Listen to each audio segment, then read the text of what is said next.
नमस्कार, जय हिंद, जय भारत दोस्तों। स्वागत है आप सबका एक बार फिर से आपके अपने चैनल स्काई स्पीक्स पर। तो आज हम बात करेंगे कुंभ लगन के लिए मई 2022 कैसा रहेगा, कैसी रहेगी आपकी सेहत, आपका स्वास्थ्य, नौकरी, कारोबार, आपकी आर्थिक स्थिति, संतान, शिक्षा, इन सभी विषयों पर बारी बारी से हम चर्चा करेंगे। और इसके अलावा इस महीने विशेष उपाय की भी बात करेंगे, कौन सा उपाय आपके लिए खास है, विशेष है। तो दोस्तों वीडियो को शुरू से लेकर अंत तक जरूर देखिएगा। इसके अलावा यदि आप मुझसे किसी भी प्रकार का निजी ज्योतिषीय परामर्श लेना चाहते हैं तो स्क्रीन पर मेरा व्हाट्सएप नंबर दिया है। आपसे निवेदन है, कृपया इस नंबर पर आप मुझे कंसल्टेशन या फिर परामर्श टाइप करके लिख करके भेज दीजिए। इसके बाद आगे की पूरी प्रक्रिया व जानकारी आपको उत्तर में मिल जाएगी। उसके पश्चात आप चाहें तो अपना अपॉइंटमेंट बुक करवा सकते हैं, शुल्क लागू रहेंगे। इसके अलावा हमारी वेबसाइट है www.skyspeaks.in। आप हमारी वेबसाइट के माध्यम से भी अपना अपॉइंटमेंट बुक करवा सकते हैं। तो चलिए शुरुआत करते हैं कुंभ लगन के लिए। सबसे पहले जान लेते हैं ग्रहों की चाल। मंगल शनि आपके लगन में है, शनि अपनी स्वराशि में है। बृहस्पति और शुक्र धन भाव में है, मीन राशि में है। बृहस्पति अपनी स्वराशि में है, शुक्र अपनी उच्च राशि में है। सूर्य राहु आपके तृतीय भाव में मेष राशि में है, सूर्य उच्च के हैं।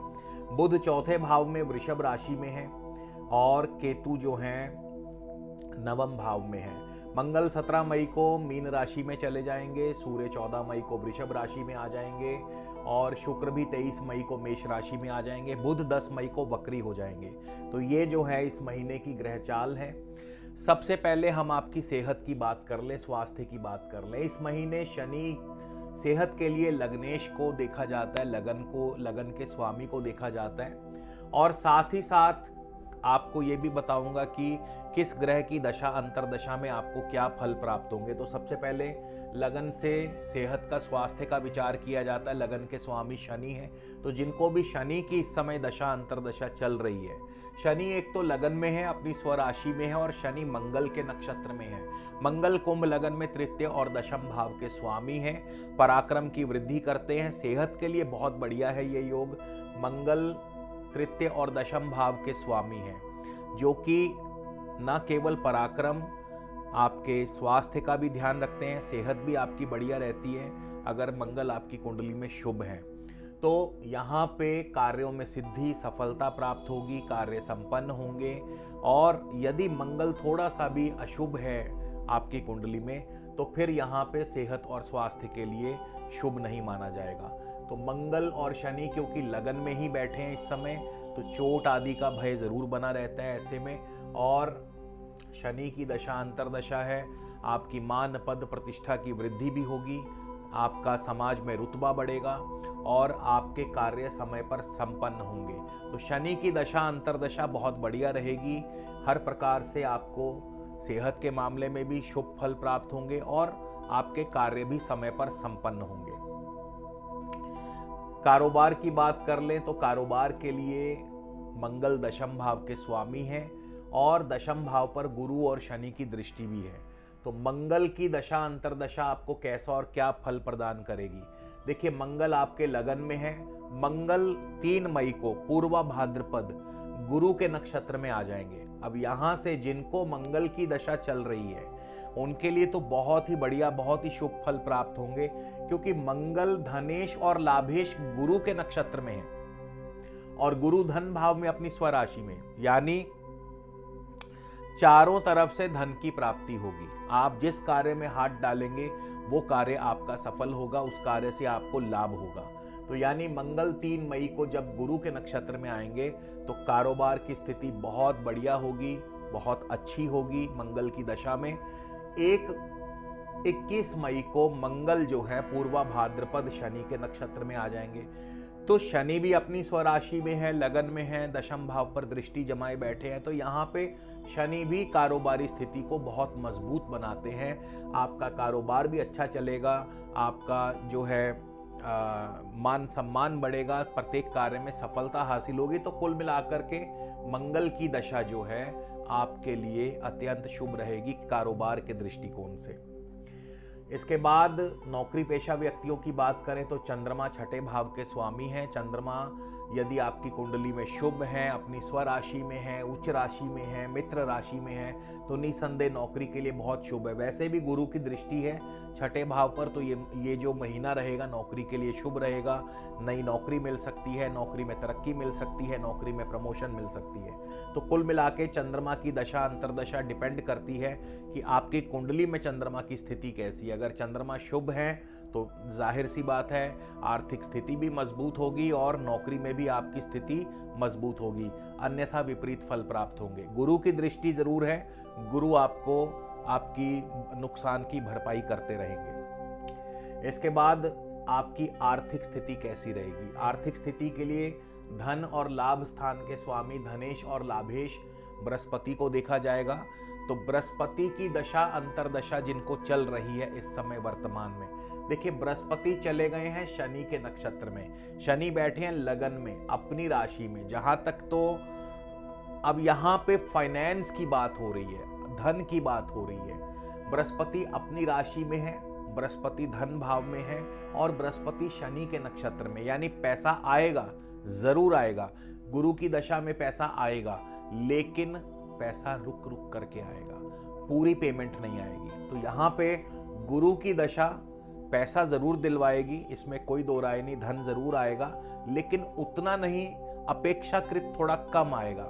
कारण उसका सिर्फ ये है कि गुरु शनि के नक्षत्र में, और शनि जो है कार्यों को थोड़ा विलंब कर देते हैं, शनै शनै चलाते हैं, धीरे धीरे चलाते हैं। हाँ, विदेशी व्यापार आपका अच्छा चलेगा, मान सम्मान आपका बढ़ेगा, हर प्रकार से शुभ है, बस पैसे के मामले में थोड़ा रुक रुक करके धन आएगा। इसके बाद शुक्र की बात कर लें, शुक्र भी आपके धन भाव में बैठे हैं। तो शुक्र की दशा अंतरदशा, अब देखिए शुक्र उच्च के हैं, लेकिन शुक्र की दशा अंतरदशा कैसा फल देगी?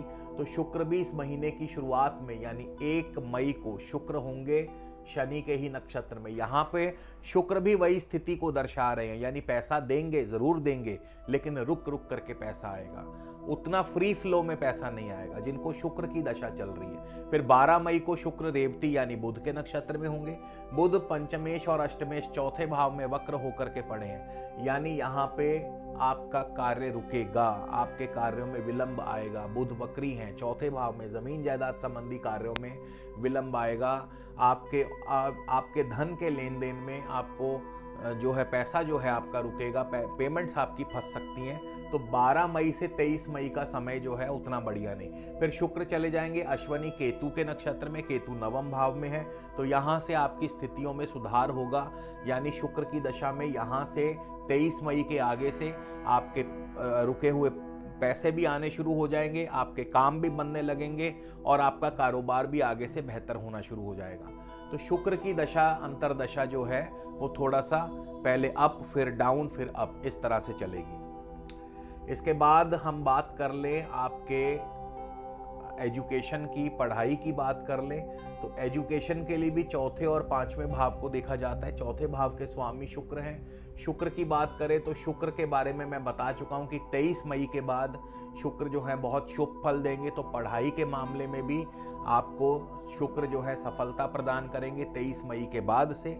और पंचम भाव मिथुन राशि है, पंचम भाव में मिथुन राशि के स्वामी बुध हैं। तो बुध की दशा अंतरदशा आपको कैसा और क्या फल प्रदान करेगी पढ़ाई के मामले में, संतान के मामले में? तो बुध जो है 1 मई को कृतिका नक्षत्र सूर्य के नक्षत्र में होंगे। सूर्य सप्तमेश होकर के तृतीय भाव में बने हैं, तो यहाँ पे सूर्य ग्रहण योग में भी आ गए। तो पढ़ाई के मामले में भी उतना बढ़िया फल नहीं मिलेगा। पढ़ाई में भी आपका प्रदर्शन जो है, जिनको बुध की दशा चल रही है उनकी बात कर रहा हूँ, तो पढ़ाई में आपका प्रदर्शन थोड़ा कम रहेगा, कमजोर रहेगा। संतान पक्ष की तरफ से भी कोई ना कोई दिक्कत परेशानी रहेगी। 6 मई को बुध रोहिणी चंद्रमा के नक्षत्र में होंगे। रोग ऋण शत्रु इन सब से परेशानी भी देंगे। हाँ, नौकरी में स्थिति जरूर आपकी बेहतर होगी। 10 मई को बुध रेट्रो हो जाएंगे यानी वक्री हो जाएंगे, कार्यों में विलंब पैदा करते हैं, और 14 मई को वापस कृतिका नक्षत्र में आ जाएंगे। तो 14 मई को जब सूर्य के नक्षत्र में आएंगे तो भी स्थितियां जो हैं पढ़ाई के लिए थोड़ी बेहतर होंगी, शिक्षा के क्षेत्र में आपका प्रदर्शन थोड़ा बेहतर होगा, लेकिन संतान पक्ष के लिए उतना बढ़िया नहीं होगा। संतान की तरफ से कोई ना कोई चिंता परेशानी जरूर बनी रहेगी। और इसके अलावा आपके पारिवारिक जीवन की बात कर लें, पारिवारिक जीवन सप्तमेश सप्तम भाव के स्वामी हैं। देखिए द्वितीय भाव में बृहस्पति और शुक्र है, और बृहस्पति भी द्वितीय भाव के स्वामी शनि के नक्षत्र में है। इसके बाद आपके चौथे भाव के स्वामी शुक्र हैं। बृहस्पति और शुक्र से जो आपका पारिवारिक जीवन है वो ठीक ठाक रहेगा, उसमें कोई दिक्कत नहीं है। लेकिन दाम्पत्य के लिए सूर्य को देखा जाएगा, सप्तम भाव के स्वामी सूर्य को देखा जाएगा, और मंगल की सप्तम भाव पर दृष्टि भी है। सूर्य तृतीय भाव में राहु के साथ ग्रहण योग में है। सूर्य की दशा अंतरदशा कैसा और क्या फल प्रदान करेगी, तो सूर्य 1 मई को भरणी यानी शुक्र के नक्षत्र में होंगे, और शुक्र जो हैं द्वितीय भाव में उच्च के हैं। यहाँ पे आर्थिक स्थिति को सूर्य मजबूत करते हैं, पारिवारिक स्थिति को भी सूर्य मजबूत करते हैं। लेकिन 11 मई को सूर्य अपने स्व नक्षत्र में होंगे, राहु के बहुत क्लोज होंगे, तो पारिवारिक जीवन के लिए, दाम्पत्य जीवन के लिए स्थिति बढ़िया नहीं होगी। आपस में दिक्कतें परेशानियां आ सकती हैं, किसी निकट भाई बंधु से या किसी निकट परिवारजन से आपका जो है अनबन हो सकती है, झगड़ा हो सकता है। फिर जैसे जैसे सूर्य राहु से दूर चले जाएंगे वैसे वैसे ही दाम्पत्य जीवन में सुधार होगा। 25 मई को सूर्य रोहिणी यानी चंद्रमा के नक्षत्र में होंगे। चंद्रमा छठे भाव के स्वामी हैं। चंद्रमा यदि शुभ हुए तो यहाँ पे आपकी आर्थिक स्थिति बहुत मजबूत होगी, आपकी कारोबारी स्थिति बहुत मजबूत होगी। लेकिन दाम्पत्य के लिए यहाँ भी चंद्रमा के नक्षत्र में भी सूर्य दाम्पत्य के लिए शुभ नहीं है। तो यहाँ पे सूर्य जो है कुल मिलाकर के पूरा महीना पहले राहु से ग्रसित रहेंगे, फिर चंद्रमा के नक्षत्र में आ जाएंगे। तो दाम्पत्य जीवन के लिए सूर्य की दशा अंतरदशा ज्यादा अच्छी नहीं कही जा सकती। इसके बाद हम बात कर लें राहु की। राहु आपके तृतीय भाव में है। राहु पराक्रम की वृद्धि करते हैं, लेकिन 14 मई तक सूर्य राहु के ग्रहण योग के प्रभाव से कार्यों में उतनी सफलता नहीं मिल पाएगी, कार्य समय पर संपन्न नहीं होंगे, निकट भाई बंधु से अनबन भी हो सकती है। लेकिन जैसे ही 14 मई को सूर्य राशि परिवर्तन करके अगली राशि में जाएंगे तो उसके बाद से धीरे धीरे आपके कार्य भी बनेंगे, कार्य संपन्न भी होंगे, और राहु की दशा अंतरदशा में आपको सफलता मिलने लगेगी। यानी राहु की दशा अंतरदशा 14 मई के बाद से अपना शुभ फल देना प्रारंभ करेगी। केतु की बात कर ले तो जिनको केतु की दशा अंतरदशा चल रही है, केतु बहुत ही शुभ फल देने वाले हैं।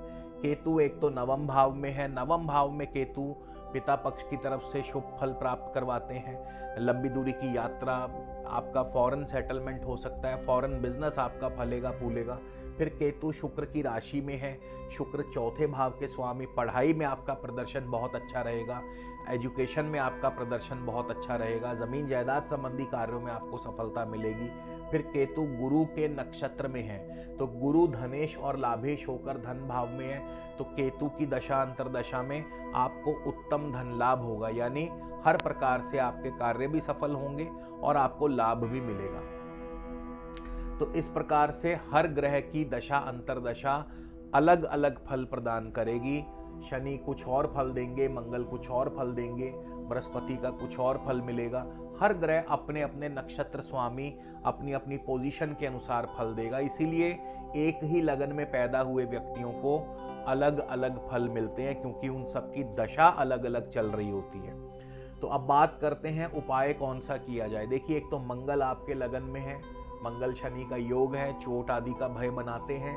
उसके बाद तृतीय भाव में सूर्य राहु ग्रहण योग है, तो चौथे भाव में बुध भी वक्री होने वाले हैं। कुल मिलाकर के ये जो तीनों का योग है उतना बढ़िया नहीं कहा जा सकता।